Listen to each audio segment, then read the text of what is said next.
ఇంతమంది వచ్చారంటే అది గదరన్న మీద అభిమానం కావచ్చు, టైం పాస్ కూడా కావచ్చు. ఎందుకంటే ఎవరు మళ్ళీ ఉద్యమం నేనేమంటే కానీ టైం పాస్ అనుకుంటలేను. చదివే వాళ్ళు కనుక వీళ్ళు కొంచెం కూర్చుంటారు కనుక వేదిక పడిన పెద్దలందరూ గదరన్న గొప్ప మనిషి, గొప్ప వ్యక్తిత్వం ఉన్నాడు. ఆయన ఓ మాట చెప్తాడు తెలుగులో కూడా పుస్తకం అని, హ్యూమన్ బ్రిటిష్ తత్వవేత్త. పదార్థం లేదు, దేవుడు లేడు, మనసు లేదు, ఉన్నాయన్నీ అనుభూతులు అంటాడు. అది కరెక్టో కాదు కానీ మన అనుభూతుల్లో గద్దరు ఉన్నాడు, అంత మాత్రం చెప్పగలం. అది తర్వాత ఏంటంటే గద్దరన్న కానీ ఇంకెవరన్నా కానీ ఆ సమాజ పరిస్థితుల్లో సమాజం తయారు చేస్తుంది. సమాజంలో ఉన్న పేదరికం, ఎక్కడ యాతన ఉంటుందో, ఎక్కడ దుఃఖం ఉంటుందో.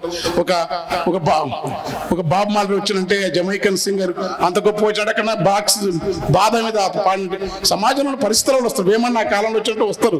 ఒక పరంపర ఉంది, ఇప్పుడు కాశీ చెప్పినట్టు ఆ పరంపరలో భాగంగా గద్దరన్న రావటంతో పాటు ఆయన వ్యక్తిత్వం మంచి చెప్పినాడు. మంచి వ్యక్తిత్వం అనేది, ఏ బలహీనతలు అవి లేవు. బలహీనతలంతా మాత్రాన శ్రీశ్రీ లేకుంటే మాలాంటి వాళ్ళు బలహీనతలు ఉంటే ఉండడం కాదు, బలహీనతలు ఉంటాయి.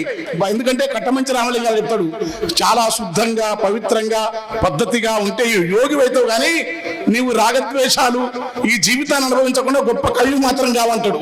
కనుక బలహీనతలు ఉన్నాయా లేవనేది కవులకు ప్రశ్న కాదు.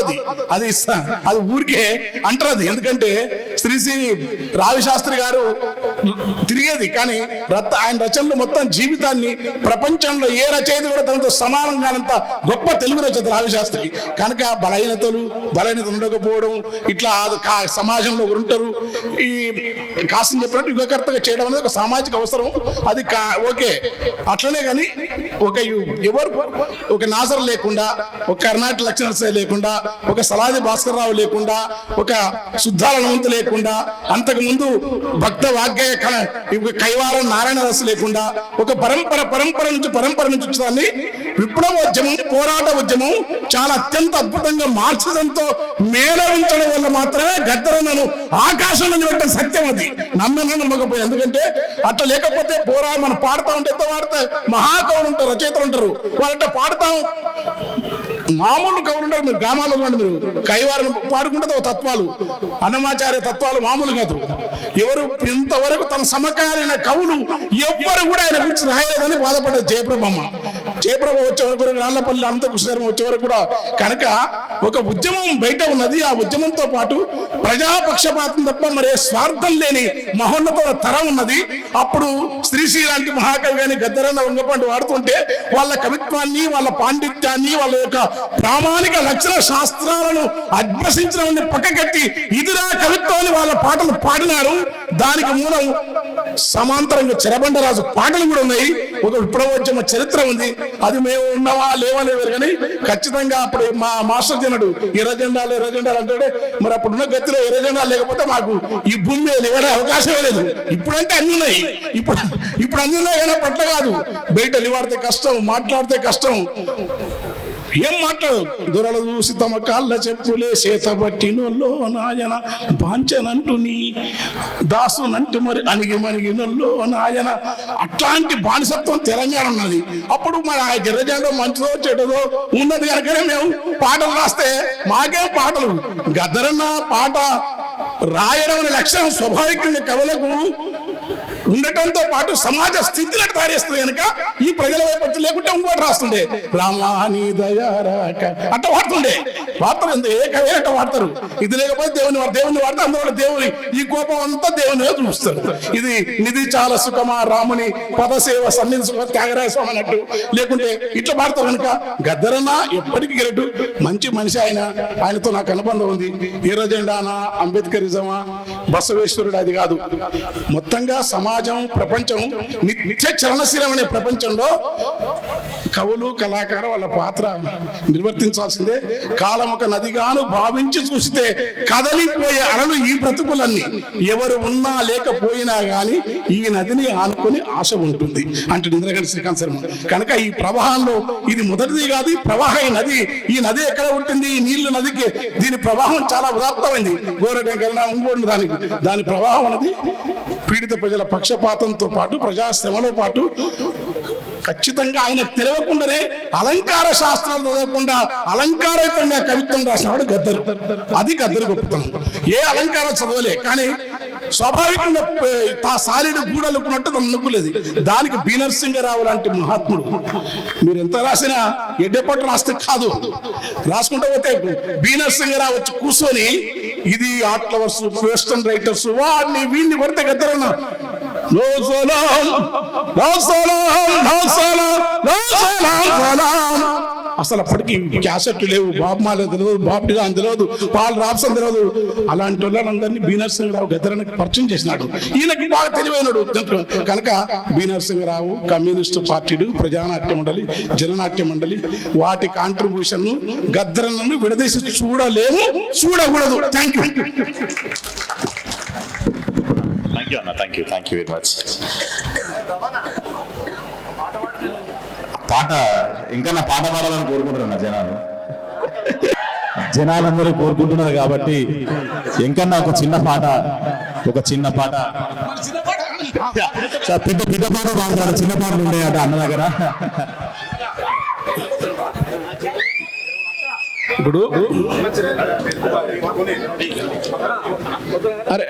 ఇప్పుడు సభంతా వీళ్ళందరూ మాట్లాడాక మళ్ళీ వచ్చి పాడతాను. చిన్న పనులకు వచ్చి పాడు. మరి వాడింది పాట, నా పాటనే ఫస్ట్ వాడింది కూడా.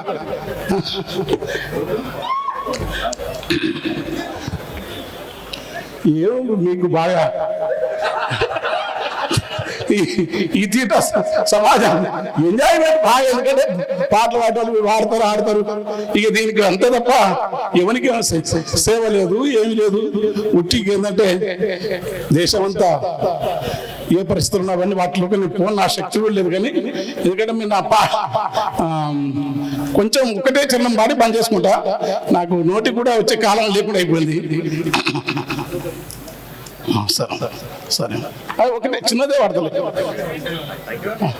అరే మొత్తం మీ టైం అంతా ఇట్లా అయిపోతుంది.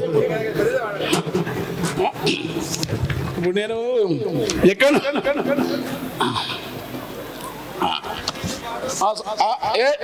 అది మారని నీ ఏది పడతావు ఎవరా అరే వాడు దోస్తు ఏడ పడుతుంది మారంటే. ఇప్పుడు ఆ కూసుల్లో అంతా ఇల్లేము మాననీయులు సాహిత్యంగా. ఇప్పుడు అందులోనే ఉంటావు అనంత కథ కూడా వచ్చు. పాడడంగా రాయడం ఎంత రాసినంత ఇవ్వాలి. దాని సపరేట్ గోరటంగా ప్రోగ్రామ్ పెట్టుకోండి, ఓ డోలకు తబలా మధ్యలో పెట్టుకోండి, సంగీతం పెట్టుకోండి. అప్పుడు అసలు మా పాట ఇప్పుడు నేను గద్దరన్న ఉపన్యాసం ఎప్పుడైనా ఇచ్చిన కదా, ఎందుకంటే ఆ మాట చెప్పాలి. నాకైతే మిగతానికి ఎవరికి ఉందలేదు, కానీ నాకు విప్లవోద్యమం యొక్క నిర్మాణంతో సంబంధం లేదు, కానీ మార్క్సిజంతో సంబంధం ఉన్నందుకు రాసిన దాంతో పాటుగా మంచిగానే పేరు వచ్చింది. అది వచ్చింది ఈ పేరు మీద మనం, అందుకనే అద్దాల అంగడి మాయా ధని సూపుకు నరుని బతుకు బొంగరమై పాయరా,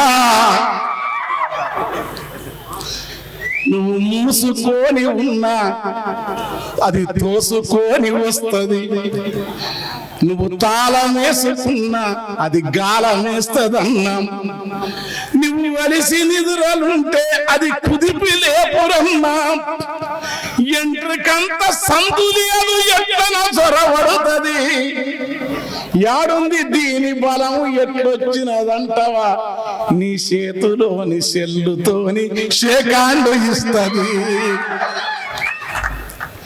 దాని షాపు యాడ ఉంటదో దాని సాగుకారి ఎవడో కనుక్కుందామని చూస్తే కనుక్కుందామని పోతే అది కార్డు అంటగడుతుంది, అద్దాల అంగడి మాయా. నువ్వు చెరుకు సాగు చేస్తే నీకు నీ చెంపకు ముద్దిస్తుంది, నువ్వు నిమ్మను నిమ్మ కొబ్బరిని చూసి నీ నిమ్మ కొబ్బరిని చూసి రమ్మనకనే వస్తది, నీ నిమ్మ నీరు సరుపు నీరు కమ్మని కొబ్బెర నీరు ఘోరం తప్పులెవరు విండును, సీసంతా నీళ్ళే నిండును. ప్రైస్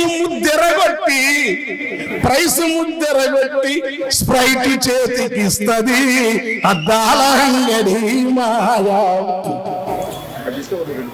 నువ్వు మామిడి తోట వెతికే నీ తోవనెతికి వస్తది. బాగా కవిత్వం రాస్తాను, బాగా కూర్చొని నేను కూడా రాస్తుంటా. ఎట్లా? అనంత కాంతి పుంజములతో పాడుకో, నేను సొంతం రాసుకుంటా, అవి ప్రపంచానికి అడదు గద్దరం.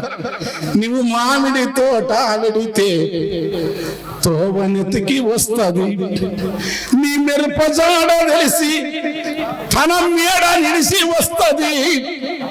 నీ మామిడదే ఉంటది, నీ మెరుపనదే ఉంటది, ఘాటును తగ్గిస్తది, రేటును దంచేస్తది. సాసు ప్యాకు చేతికిచ్చి సప్పరించమంటది అద్దాల అంగడి మాయా. ఇది సామ్రాజ్యవాదం అంటే ఎవనికి అర్థం కాదు, ఇది బహుళ జాతి దోపిడంటే బతుకుకు వట్టదురన్నా. ఇది శక్తి పద్ధతి ఉంటది, ఇది హోల్సేల్ మాల్ అంటే అది తెలుగు ఎట్లా వాడాలన తెలిపినోళ్ళు ఎవరురా? ప్రజాకవి వేమను. తొలుత మన అన్నమయ్య, నాసరు మన గద్దరన్న, శుద్ధాల హనుమంతులు గురజాడ మొదలుకొని జనములు నమ్మినవారు అద్దాల అంగడి మాయ అనే పదము పుట్టుట కొరకు నీవు ఏమి చెయ్యవద్దు, అన్నిటినీ మరిసిపోయి అట్లా తిరుగుకుంటూ పోతే ఆ పాట అదే వస్తది. నువ్వు లోన కూసోని చేమేంద్రుడు మమ్మట్టుని, ఆనందవర్ధనుని, కుంతకుని, వక్రోక్తిని అన్ని చదివితే అప్పుడు అలరించే పద్యమని ఉత్పల చందము కంద పద్యాలు వస్తే ఎవనికి చదివిలు మన పెడతారు. పాటలు శక్తులకు మాటలు నేర్పెను, లొత్తిమానులకు యుద్ధము నేర్పెను. గడిల నుండి జులుమును తరిమిన గెరిల్ల దండకు గుండె కాయరా. దండకరణపు కొండల పైన పండు వెన్నెలై కాసిందెవరు? గద్దరు పాటై కాసింది, అది గద్దరు పాటై. ఇంకొక్కటే విచారం వాడి పని చేస్తా. నీ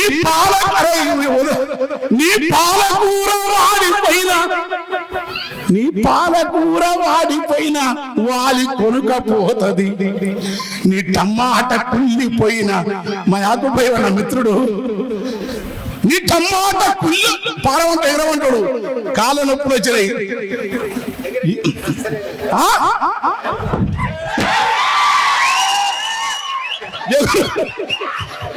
ఎగురొద్దంటే డబ్బు లేకుండా ఎగుతాం.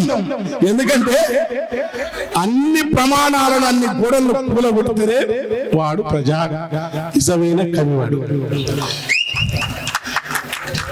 నీ టమాట కుళ్ళిపోయిన పన్నులైన ఉంటది, నీ మొక్కిన మైదా పిండిని సిక్కగా రుప్పేస్తది. కోటింగ్ నీ పుదీన ముదిరిపోయిన వచ్చి కోసుకెళ్తది. అన్నిటినీ కలిపి బాగా అదే రుబ్బుతుంటది. కోటింగు మసాలాతో కొంగు విసురుతుంటది. మ్యాగీ సుట్టల చేసి లొట్టలనే ఇస్తది. మ్యాగీ సుట్టల చేసి లొట్టలనే ఇస్తది. అంతవరకు ఉండదు. ఉడుకు దగ్గక ముందే ఊదుక తినమంటది అద్దాల అంగడి మాయా. చాలా పెద్ద పాట ఇది.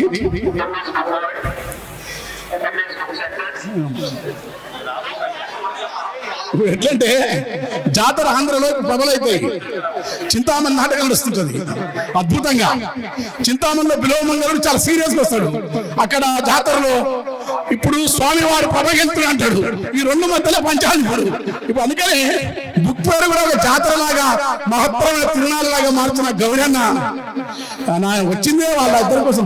చక్రపాణి గారు ఆ గౌరన్న రాత్రిపూట మన గడవకుండా చాలా చాలా దూరం పోతుందని ఇక పట్టుకోవాల్సిన సంగతి తెలవాలని వచ్చిన నేను.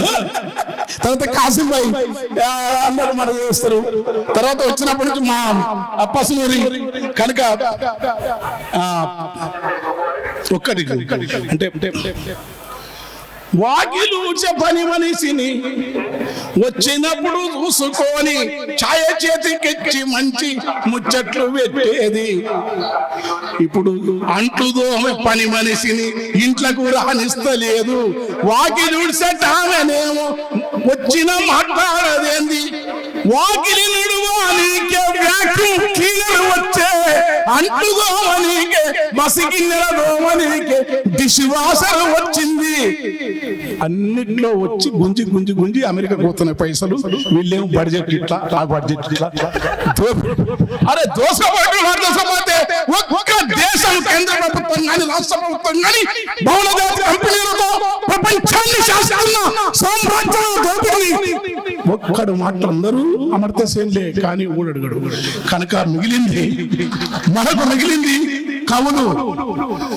కవులు మాట్లాడితే కటకటాలు కట్టుకావర పట్టుభూతం విసిరిన కసి కట్టుకావర మనం విసిరిన కసి విషపుకోర కాటునబడి ఎటుదోయక పాడెను కన్నీటి ద్వారా కీడిన పల్లకిల మోసే పీడకులే కొలువు తీరే గోడో మిగిలిన ధీరులకు ఎవరు ఆసరా?